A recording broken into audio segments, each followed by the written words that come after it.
politician with drag racing's eclectic magnetism would never lose an election. Its Something for Everyone appeal features more than 100 different kinds of cars. Sox and Martin race in the Pro Stock class, highly modified American cars manufactured since 1968. After a Pro Stock machine is prepared for racing, only the steel body shell and engine block remain from the original car. Mechanic Jake King must blueprint the engine and top it with two 4-barrel carburetors to boost horsepower, beef up suspension and transmission, and replace hood, deck, and fenders with lightweight components. These cars are capable of covering the quarter mile in less than 10 seconds. The Sox and Martin team races two of them, a Duster driven by Herb McCandless and Ronnie Sock's Barracuda.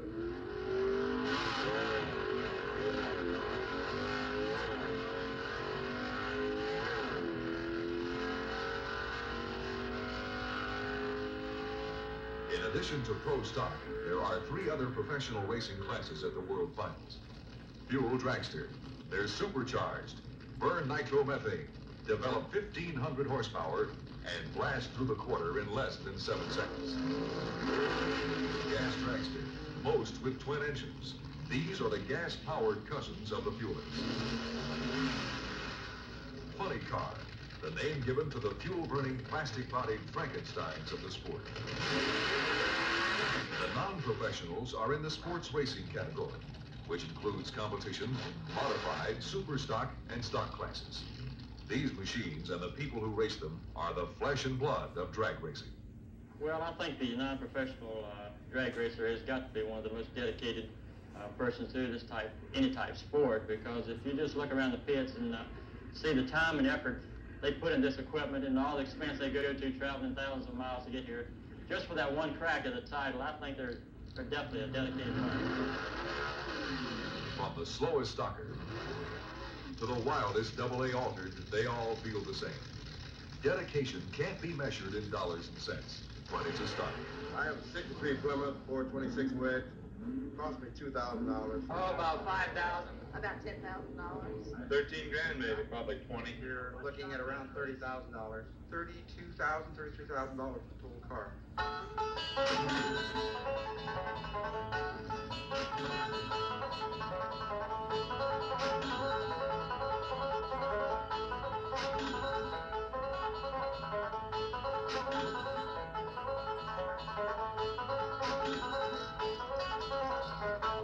More than likely would have blown it on something else anyhow. Not very many will make all their money back. You get enough to kind of pay expenses as you go. It gives us extra spending money when we win. No, I've never won. Someday I hope to win a big meet and get it back. But not without help. Whole families are pit crews. In fact, most of the non-professionals and many of the pros couldn't get off the line without their wives. Female involvement in drag racing produces a romantic triangle that would make Sigmund Freud lie down on his own couch. A passionate love affair between man and machine, aided and abetted by his wife. I love it. I take out the spark plugs, drain the water, little things. I love it. I help clean parts and assemble engines and stuff like that also. I love it. That's what my husband wants to do, and if that makes him happy, then I'm happy.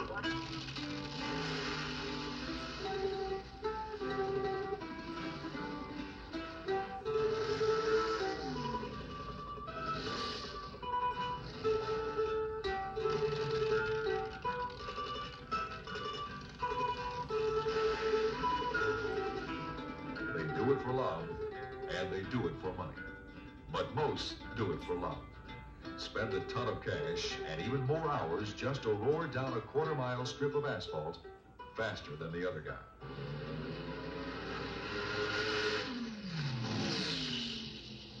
At Dallas, there are 350 entrants and room for only 128 cars in the finals. Divisional champions like Ronnie Sox and his Barracuda,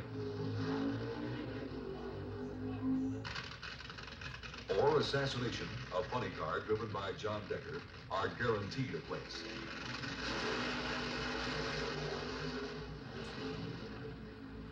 Everyone else must qualify. Let it all hang out today so you can do it again tomorrow. 1/1000th of a second can decide whether you're in the race or hauling your car 3,000 lonely miles toward home.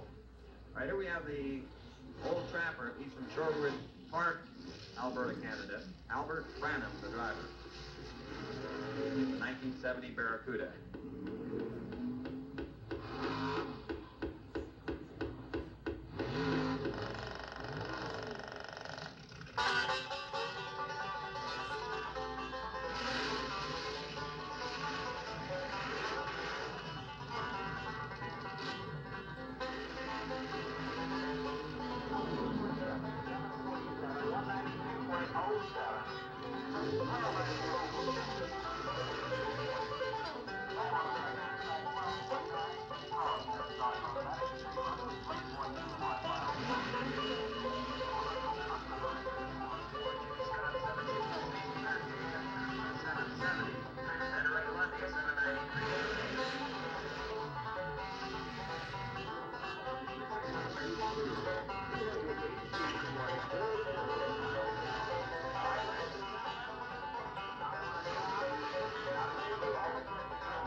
This is the World Finals.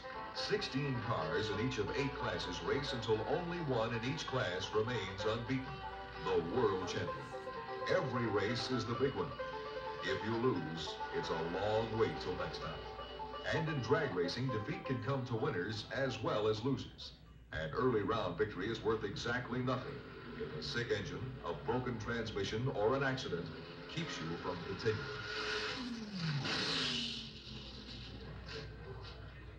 The car, I believe, went over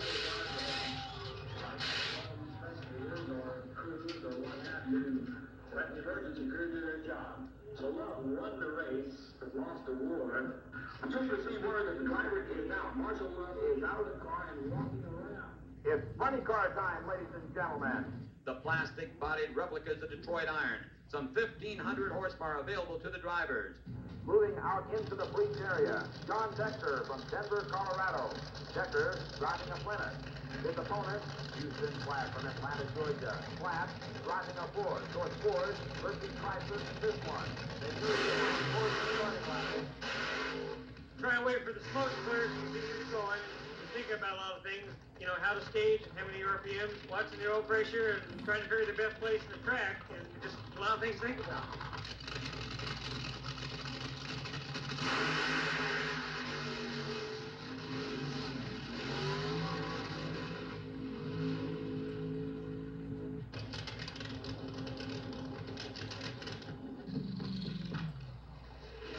Everything happens pretty fast. Most of it is reflex and reaction more than, you know, thinking it out. You've got to know when to shift the car and if it's hooking up or getting loose on you and you know, keep it straight. But a lot of things happen and later they tell you that the car went a little sideways and you don't even remember because it's just, you know, natural.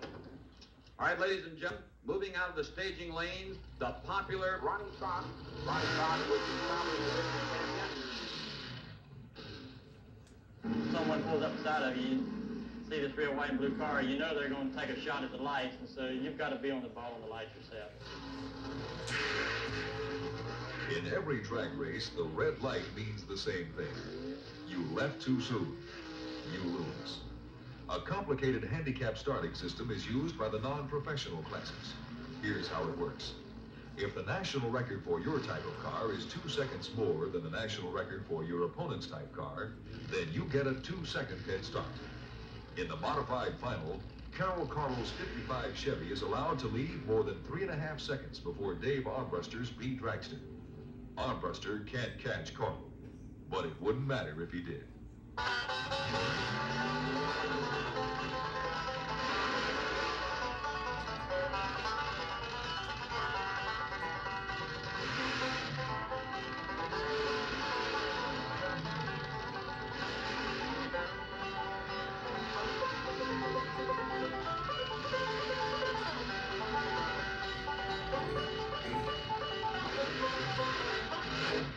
Jeg Coughlin's injected A funny car faces hometown hero Ben Griffin's powerful A fuel dragster in the competition final.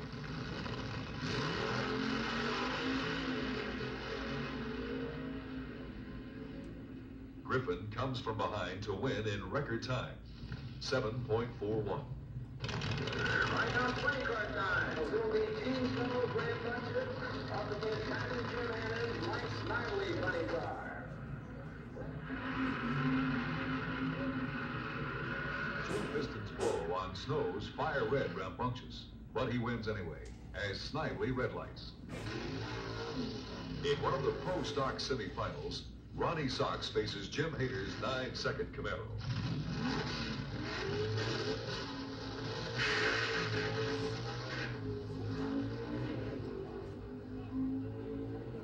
Sox outpulls Hader through the high end and continues his steady march toward the World Championship.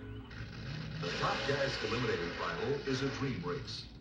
Jack Jones, holder of the brand new Top Gas national record, 7.14, established in qualifying, opposes Kansan Ray Moats, the man who only a month before made the fastest run ever on gas, 7.08.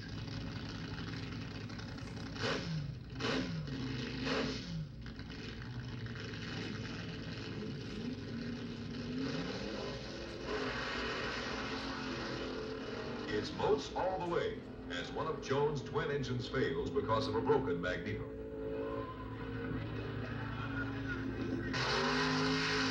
After frenetically replacing the two pistons he lost in the semifinal, Gene Snow is back in the final to face Mr. Ed, a Barracuda body machine driven by Ed McCullough.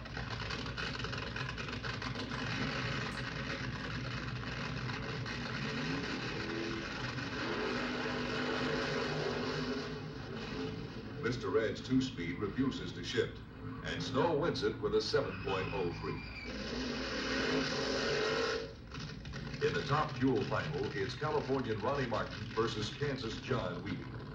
In these final runs, a driver faces many enemies. His opponent, the lights, the track, and still another, himself. The psychological pressure is enormous. To fight it, a man needs more than just razor-sharp reflexes. He must think like a winner.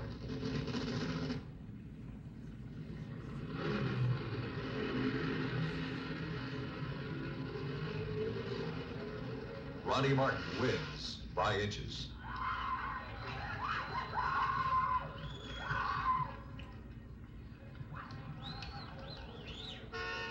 What I usually try to do is I usually try to keep steering around and get off to myself. I got little habits like checking the tire pressure and make sure the tire pressure is right, because if these tires get off maybe 1 pound from side to side, it will make the car weave a little bit when you drop the hammer. Keep myself busy and try to keep myself pumped up, where I can keep my concentration high. I've got to really concentrate on this, because lack of concentration on that Christmas tree is the worst thing that can happen to you.